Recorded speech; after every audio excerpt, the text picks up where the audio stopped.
22 carat স্বর্ণ চেনার উপায়। আপনারা জানেন অনেকেই আমরা স্বর্ণ কিনি, বলে দেয় দোকানদার যে এটা 22 ক্যারেট, কিন্তু আসলে ওটা 22 ক্যারেট না, 21 ক্যারেট না, 20 ক্যারেট আপনারা কিছুই জানেন না। এটা জানার প্রধান উপায় হলো মেশিনের মাধ্যমে টেস্ট করা, যেটাকে বলে হলমার্ক। একটি সার্টিফিকেট থাকে, কাগজ করে দেয়, সেখানে সব লেখা থাকে ওখানে কতটুক স্বর্ণ আছে, কতটুক খাদ আছে, এটা সুস্পষ্ট লেখা থাকে। আপনারা কোনো 22 ক্যারেট স্বর্ণ নিলে অবশ্যই হলমার্ক সার্টিফিকেট সহ নেবেন, যাতে করে আপনারা বুঝতে পারেন সেটা 22 ক্যারেট।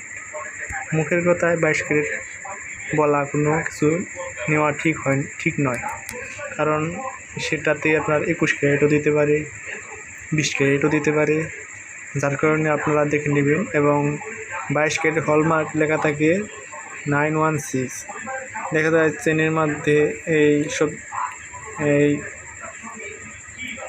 কয়রা এগুলির মধ্যে এখানে লিখে দিয়ে দেয় 916, এখানে সাধারণত লিখে দেয় খোদাই করে 916, তাহলে আপনারা বুঝতে পারবেন যে এটা 22 ক্যারেট।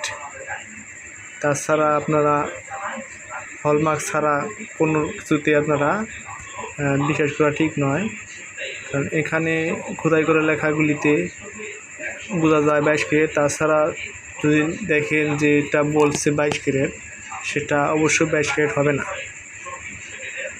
এবং মেশিন টেস্ট করা সার্টিফিকেট সহকারে দেখে নিতে হবে। যেমন এই চেনগুলি 22 ক্যারেট নয়, যার কারণে এখানে খোদাই করা কোনো লেখা নেই, কোনো কিছুই লেখা নেই। দেখতে পাচ্ছেন এখানে কোনো কিছুই লেখা নেই। যদি 22 ক্যারেট থাকতো তাহলে এখানে লেখা থাকতো যে এটা 22 ক্যারেট, এটা 22 ক্যারেট হলে লেখা থাকতো। এরকম 21 ক্যারেট হলেও 21 কেডিএম লেখা থাকে, 22 ক্যারেট হলে 22 কেডিএম লেখা থাকে, 20 ক্যারেট হলে 20 কেডিএম এবং 916 22 ক্যারেট লেখা থাকে। সেটা দেখলে বোঝা যায় যে এটা 22 ক্যারেট। এরকম এটা সনাতনী স্বর্ণ, তার কারণে এটা কোনো কিছু লেখা নেই, পুরনো স্বর্ণ চেন। এইভাবে আপনাকে বুঝতে হবে যে 22 ক্যারেট আর 21 ক্যারেটের মাধ্যমে 22 ক্যারেট স্বর্ণ চিনে কিনতে পারেন।